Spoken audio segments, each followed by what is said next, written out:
welcome to Myth Monsters. My name is Erin, and I'll be your host for these little snack bite podcasts on folklore and mythological monsters from around the world. These podcasts focus on the actual cryptids, folklore, and mythic monsters from global mythology, rather than focusing on full stories with heroes and their big adventures. I'll also be dropping in some references that they have to recent culture and where you can see these represented in modern day content so you can learn more and get as obsessed as I am about these absolute legends of the mythological world. Firstly, I just want to say a huge thank you to all of you. We hit 150 downloads this week. It's such a huge milestone with only 4 episodes out. I appreciate every single one of you and would give you the biggest hug if there were not a deadly virus hanging around. But seriously, I can't thank you enough for listening to me indulge my folklore fantasies. I have a song preamble into this one this week, and bear with me as I cannot use licensed music because money, so enjoy this rendition I recorded earlier on a tambourine. Whoa, here she comes. Watch out, boy, she'll chew you up. Oh, here she comes.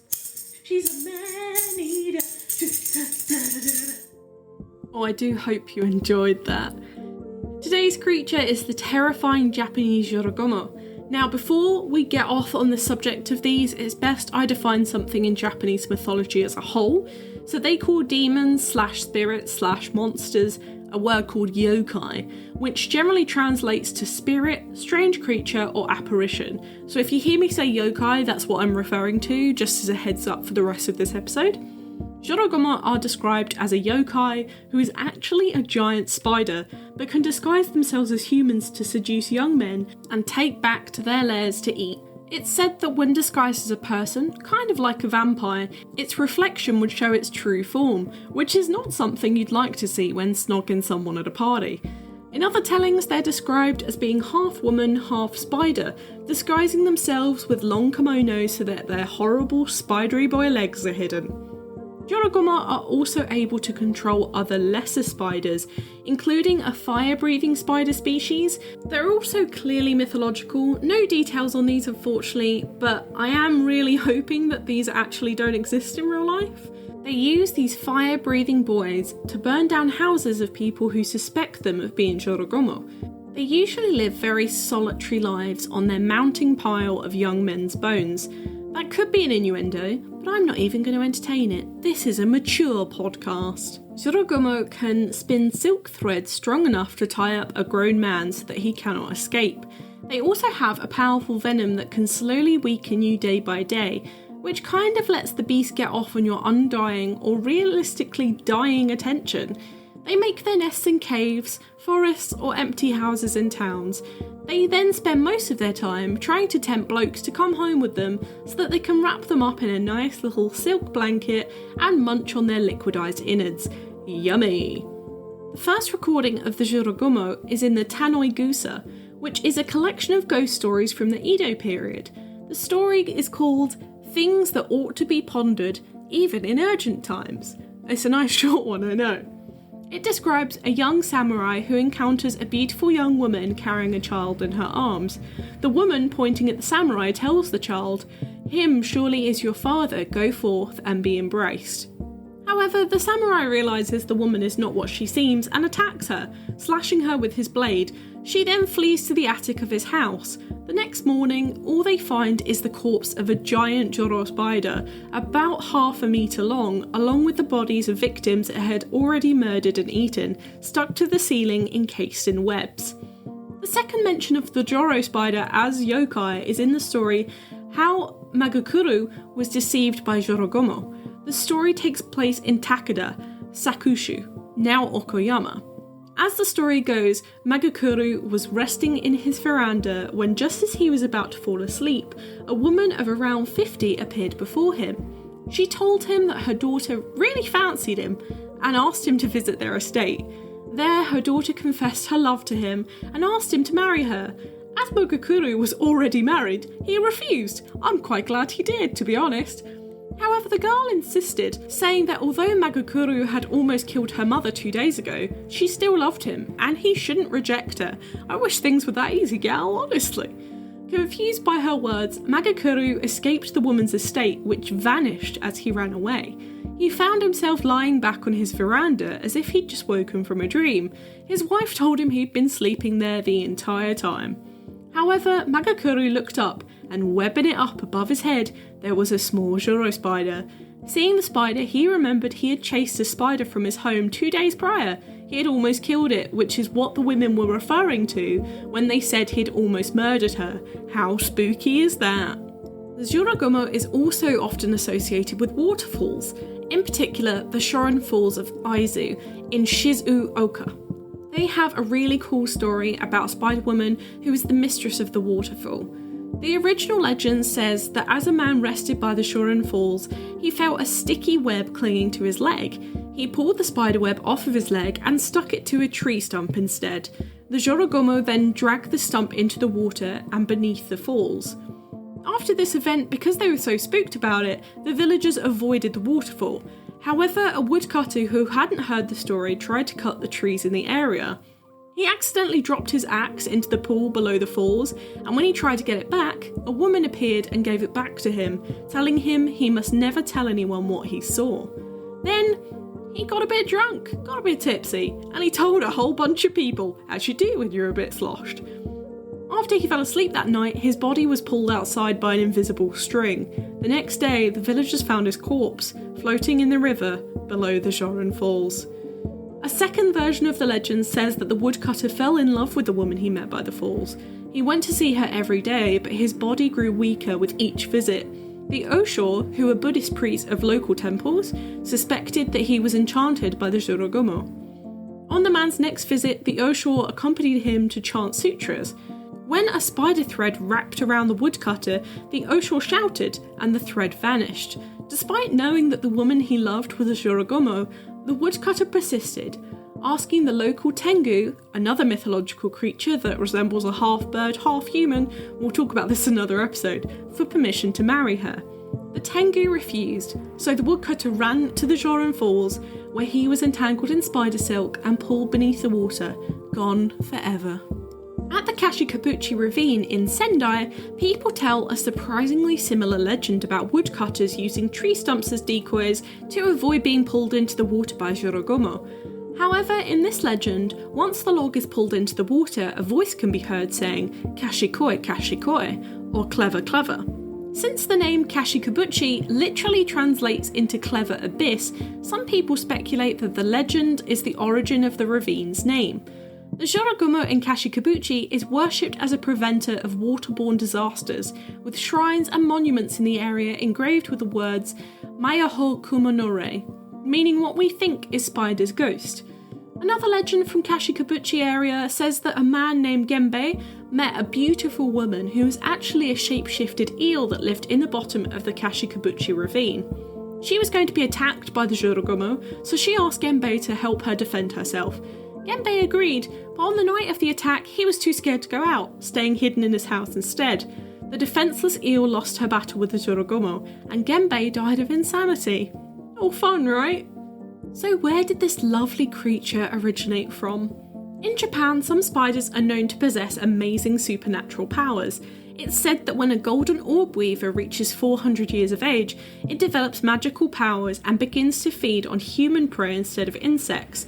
One of these, the Jorōgumo, is actually a golden orb weaver in English and is the most well-known of the arachnid yokai. Their Latin species name is Nephila clavata, if you wanted to know Latin. Jorōgumo are found all over Japan, except for Hokkaido, strangely. The actual spiders are about 2 to 3 centimetres long, but they can grow much larger as they age. Some are large enough to even catch and eat small birds. These spiders are renowned for their large size, their beautiful colours, and the large and strong webs they build. Now, we don't have these spiders in the UK, thank God, but I'm pretty sure I've seen them in an arachnid enclosure before at Bristol Zoo Gardens, and they are massive. But they're very pretty spiders to look at if you like spiders in any way. If you want to look at a picture of this spider, I'll put one up on the Twitter for you. In regards to the actual mythological creature, however, they only started being talked about in the Edo period in Japanese mythology, which was about 1603 to 1867. When the Jorōgumo name is written with a kanji, that little wiggly line above the O in their name, it makes it mean entangling bride, which is how the real-life spider's name is spelt. However, this funky alphabetical character was added onto the name much later to cover up the original meaning of the name, which is lovely and polite. It means whore spider. They're only ever described as women, which is interesting as the actual spider origin.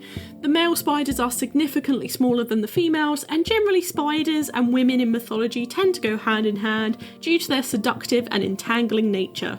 Also, if you think of the term widow, which is primarily used to describe a woman whose male partner has died, what do you think of other than that? Oh yeah, a black widow spider. Or Scarlett Johansson. I got you, Marvel fans.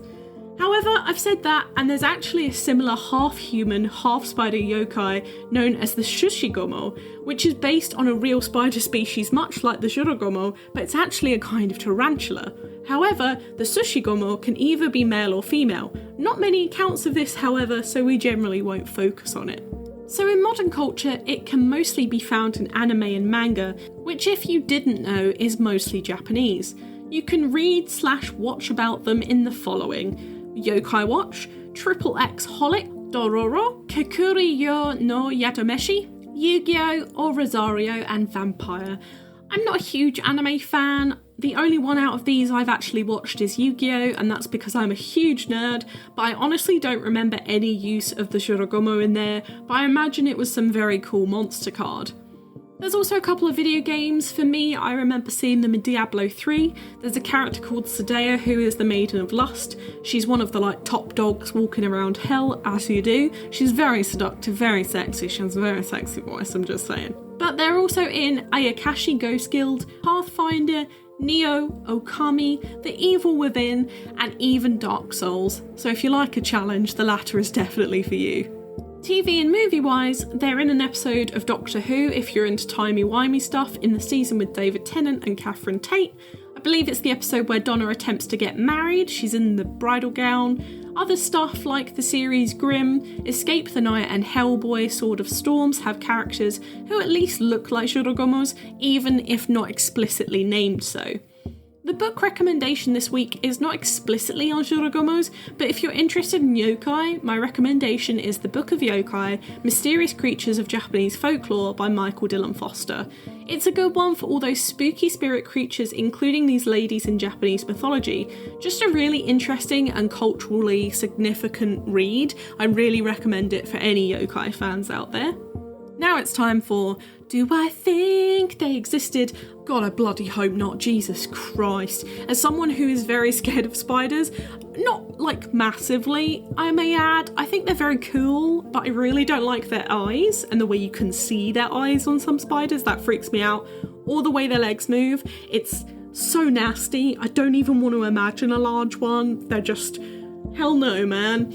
With this one, I think it's probably again more of a cautionary tale for young guys not to get wrapped up in something based on first glances or something like that. Or maybe it's for them to remain faithful to their wives. Again, the avoidance of seduction from other women. However, I think they're a really super cool concept. I love the idea of them wandering about with these super long kimonos on, but moving like a spider underneath it. It super reminds me of a newer Pokemon called Mimikyu, which takes on the look of Pikachu, who we all know and love, I'm sure, because it's renowned as being very cute and loved, and it wants that, but underneath this costume, apparently it causes anyone who sees it to go mad. I haven't found any modern claims of Jorōgumo sightings, which seems to be unusual as far as Japanese spirits go. Perhaps no spiders have reached their 400th birthday yet, who knows? But hey, the Japanese people still believe that Jorōgumo guards that waterfall and offerings are still left to it, so someone must believe that there is still a spidery lady who could either trip them into the falls or save them from drowning, one of the two. Well, isn't that fun? I had a fun time researching this one. For me, learning about cultures and mythology previously unknown to me is my favourite pastime. Thank you for letting me indulge it with you, and I hope you learned something too about our Spider Queen of the Week. Next week, we're delving into what I'm going to call world mythology and looking into the terrifying night hags, or nightmares, who sit on you whilst you sleep, and make you have horrible dreams. It's also where the term nightmare comes from, so it's going to be a good one. Just as a pre-warning, it is going to be a bit longer because we're looking at a lot of world and cultural mythologies, so just as a heads up, it's probably going to be a bit of an extra 5 minutes. I hope that's fine with you guys. It's going to be a real chocker episode, so don't miss it. Sounds really fun, right? Make sure you have a nice hot chocolate after that episode before bed. I'll give you nightmares next Thursday, same time. But for now, thank you so much for listening. It's been an absolute pleasure. If you enjoyed this podcast, please give it a rating on the service you're listening on. I've got the Twitter for any questions or suggestions on what monsters to cover next, and I'd love to hear from you. The Twitter is @MythMonstersPod, or the Instagram is @MythMonstersPodcast. Or you can email me, old-fashioned style, at mythmonsterspodcast@gmail.com, and share this with your friends. Who knows, they might love me as much as you do. I just want to give one last shout out. If you follow the Twitter or Instagram, I announce the monster of that week with a handmade logo by myself, and I usually put a photo or picture up against it, and for the last 2 weeks I've used this really amazing artist from Russia and their drawings. They're an absolute amazing artist. Their name is Iron Horrors. You can find any links to their art straight off of the Twitter or Instagram page. Really recommend you go give it a look if you're into that kind of thing. They are absolutely gorgeous pieces of work. I've actually just ordered 2 prints. This is no plug in any way. I just really thought I'd pass on the absolute enthusiasm I have for this person's work. It's absolutely amazing. But anyway, I digress. I'll let you get back to your normal lives. Stay spooky, and I'll see you later, babes.